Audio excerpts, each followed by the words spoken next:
I'm from England, 24 years old. I majored in business and management from London University. And I started working for Avalon, Seongnam about 5 months ago. Yeah. Okay, and then Robin? I'm Robin. I'm from Canada. I'm 23 years old.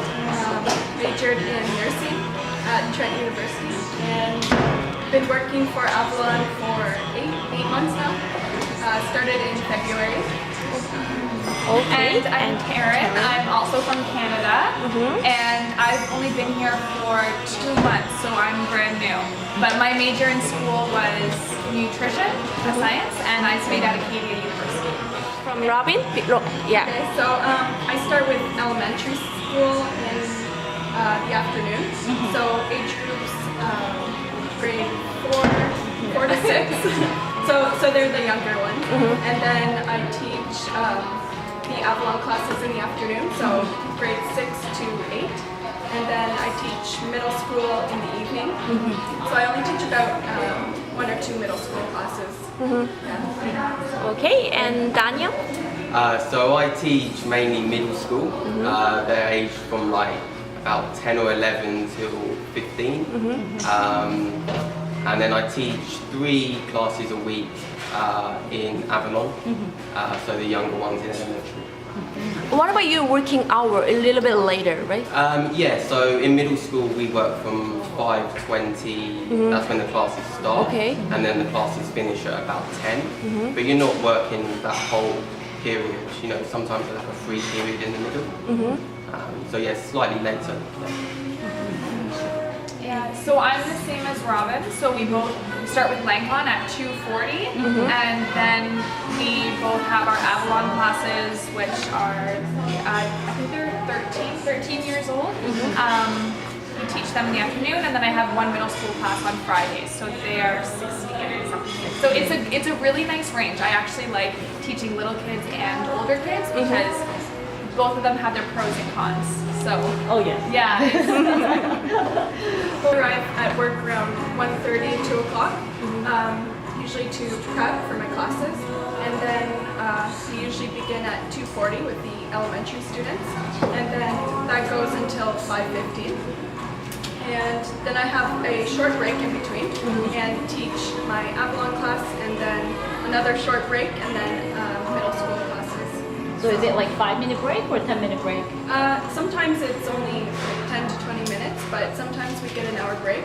So that gives us time to prep for our next class. Nice. Good. Do you eat lunch or dinner, something like that? Yeah, during the time shift? usually grab dinner. How many classes do you teach per day? Sometimes I teach 4 classes a day, and sometimes it's 5 classes a day. Is So, it 60 minutes long or 45 minutes, 75 minutes? some classes are, the first one is an hour and 15 minutes. An hour and So 75 minutes. Yeah, and With the then, younger kids. yes, yeah. But then we have some classes that are only 45 minutes. So it ranges. Okay. How about So I'm the same schedule as Robin, so I go in time that I have about a half an hour to prep for my work before I start.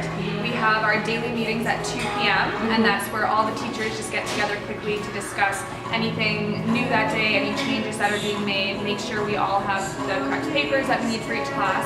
And then we have another 40 minutes before we start teaching, and then 2:40 to 5:15 is Lancon, and then we go to our Avalon classes, and then possibly a break, and then our middle school, or we have our break after middle school. I see. so what time do you get off work? We finish at 9:30. 9:30. Yeah, 9:30. And then Daniel? So for middle school, we start at 3 o'clock. I go in, prepare for my lessons. Monday, Wednesday and Friday, I teach an elementary class which starts at 3:55. Tuesday and Thursday, I don't start teaching until 5:20. And then the day finishes about 10:05. And it's like 5-minute breaks in between the lessons. So how long is the middle school class? They're about an hour. About an hour. Yeah, on average. Is there anybody who works or who teach classes with a Korean co-teacher in the classroom? No, actually, Nobody, right. no. We all have our Korean co-teachers, which is nice that we can talk to them, or if we need translation help, then we can go for them to help. But we actually will switch back and forth. So the English teachers will be in there for 1 hour, and then the Korean teachers will come in. Oh, I Yeah. see. I see. So what is the relationship like? How would you describe your relationship with the co-teacher? It's really good. Yeah, they're all really nice. They're very helpful. All of them have been working here for longer than we have, so they're there to help us with anything. And they sort of keep me organized in a way, because they'll always bring me the papers that need to go out to that class the day of, so I don't have to worry about that so much, because they are worrying about that, and they're really helpful. I see. Do they speak good English? Yes. That's great. There's good communication Yeah. between us. That's important. It is very Yeah. important, right? Yeah. Okay, all right. Okay, here. And, okay, great. So our Avalon, it doesn't actually go by grades 1, 2, 3, 5, right? It goes by different levels. So telescope, atlas, Santa Marie, you probably could tell me about that stuff. But this is a telescope purple class. So if we open it up to one of the lessons,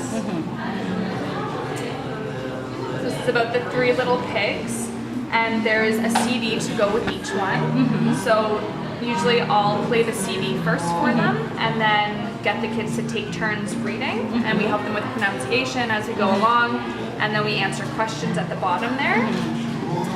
And then there'll be some sight words that we'll focus on, use them in sentences. There'll be a track where we have to listen and count how many times we hear. So I'll get the kids to close their books, and then they have to listen, and it's sort of a game that they'll hold up their hand if they hear it, and then that person gets a point, and then they get more stickers at the end. We learn about adjectives and verbs and nouns. So you teach a little bit of grammars too? Yes, we do. Oh. We do. So it keeps us up to date. I had to sort of go back and be like, okay, what's the verb and adjective? Like, little things that I don't think of. Or sometimes they'll ask a question and you'll have to sort of think about it. Because it comes so natural to us. Right. But yeah, to explain things are sometimes hard. Yeah. And lots of matching. You know, Korean people don't think about grammars when they speak Korean, right? Yeah. If they ask, I don't know what to answer. So they use the vocabulary to explain all little things, right? Okay. Yeah. All right. And do you have another 2 books? Yes, I do. So this one is a telescope green. Is this the lowest level telescope? Yes, Okay, lowest so of the these are like telescope. Level 2? Is that fun 2? Oh yeah, so this is Language Fund 2, so this will be the second book that we cover in this class. So we go through 3 books in a semester. So Language Fund 1, 2, 3. So for this book, we usually start with It's okay, take your time. Yeah. we go through each word. So it's sort of like telescope purple. They're very similar in a way. So we start with different words, so AU words. We go through, we say astronaut. I have the kids repeat the word astronaut. And then I usually go around the room and ask them to spell it with their books closed. So that helps with their spelling. And then over here we have sticker time. So they have to put the AU words in the bubbles. So that also helps them. Kids love it, right? Stickers thing. So that helps them with the pronunciation of the AU words. So it's very similar to telescope purple. Okay. Good. So the last book? This book here, this is Atlas. So this is the lowest level we have at this school, and that's what I teach. So they're very fun. I love them. Some of them don't know the alphabet, which is difficult. Some of them will be able to read words. So every day is a new adventure with them. So this is Little Spark 3, so the third book in their semester. So I haven't done this one yet, but it's very similar to these books, just a bit lower level. So water, yes, 2 sounds, and then we'll have flashcards that they can read the word, and which helps. And then they have to add the word into different sentences, pick out the pictures, which is better for them. And then here they have to fill in the words and match them. So this one is really good because they'll see the picture, be able to recognize most of the words, and then have to memorize fill them it. in. Yeah, and memorize it. And then here, these ones are always good. So it's putting the right word into each sentence. So this is really good practice for them. Sometimes a little bit more tricky with the little kids, but usually sometimes I'll give them the answers and they have to read the sentence, which is just as challenging. Yeah. It's great. So Daniel, when you what do you teach at the highest level class? Highest level is pretty high. There's some vocabulary in the books of the highest level that I have to like look up. Oh, Yeah. that hard, eh? It's kind of it gets very specific to like subjects, so you'll get like scientific words or business words, things like this that are very specific. But the kids are great. They're about 16 years old and they're very fluent. It's great because you can just have a conversation with them pretty much the whole class, especially as I teach speaking with them. So it's really sort of important class that way. They're really fun. Yeah. How about behavior issues or anything? Generally, they're pretty good. I guess it's a form of bribery, but it works, right, with kids. So we do, all of us, I think, do this, the point system where they start with 5 points, and they need 5 to get a sticker at the end of the class. And if they lose their point, then I'll give them time that they can earn it back if they're very, very good that day. So I've never had to send any kid to go talk to one of the Korean teachers, but that is also another option for us. So it's nice because we don't have to discipline them in any way or give them detention when they're little kids. We just say, if you don't listen to me, then you'll have to go speak with another teacher. And then that kind of gets them like, okay, I'm going to listen to you because I'm scared about what's going to happen out there. Because they contact their parents. Yeah, they call home and engage with their parents. But all the kids are really great. They want their stickers. They want to have fun. They also really want to fill out the book. And a lot of the kids in my smaller classes, if I have 3 kids per class, they'll all be very competitive with one another. So they want to answer the question first, and they want to be able to spell the word the fastest, which is fun. So the kids are really great.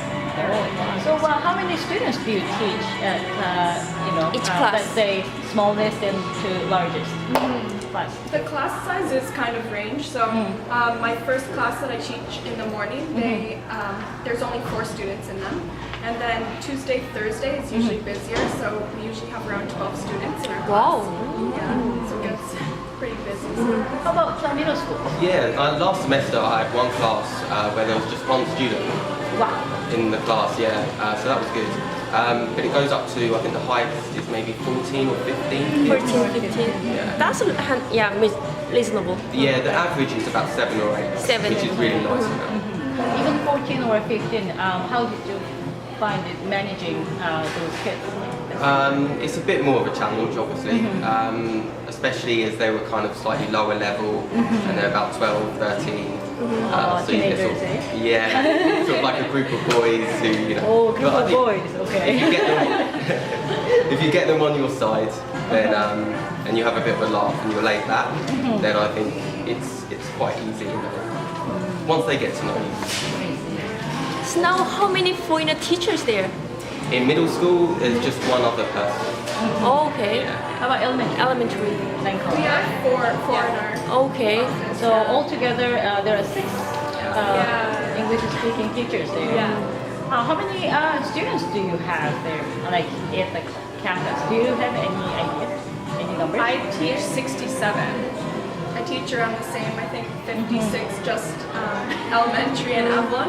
Then I also have middle school, so. Yeah, middle school is a bit more. I think I teach about 100. Wow. Yeah, it's slightly different. This Avalon is very big. It's a very I heard that when I talked to the principal, she said Nikki.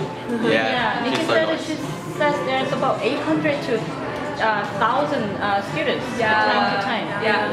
You believe it? Oh yeah. It's a lot. There are many Korean teachers as well. Yes. Lots. Okay, so the housing is nice. We all live in the same apartment block, and the apartment block is attached to the school, so we can just get the elevator down when we're at work, which is really easy. Inside the actual apartment, for me, the kitchen is pretty basic. We have a washing machine, which is obviously good, and then the shower and the toilet is in one room, which is very different to the West, but it's something you do get used to. And then the main sort of living space, obviously you've got a bed, you've got sort of cupboards, big clothes, a desk. I've got quite a nice view as well of the mountains and the distance. So it's good. What floor do you live on? I live on the 7th floor of about 18 floors in total. Wow. Good. Good. All right. What do you like about living in this slot and Seongnam Seongnam. area? There's not a lot of English, but I actually prefer that. I enjoy getting my groceries and trying to communicate with Korean people.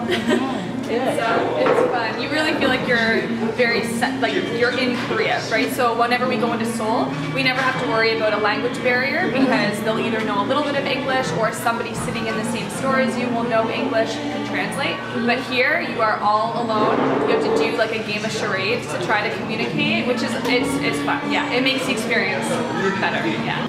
From here. Yeah.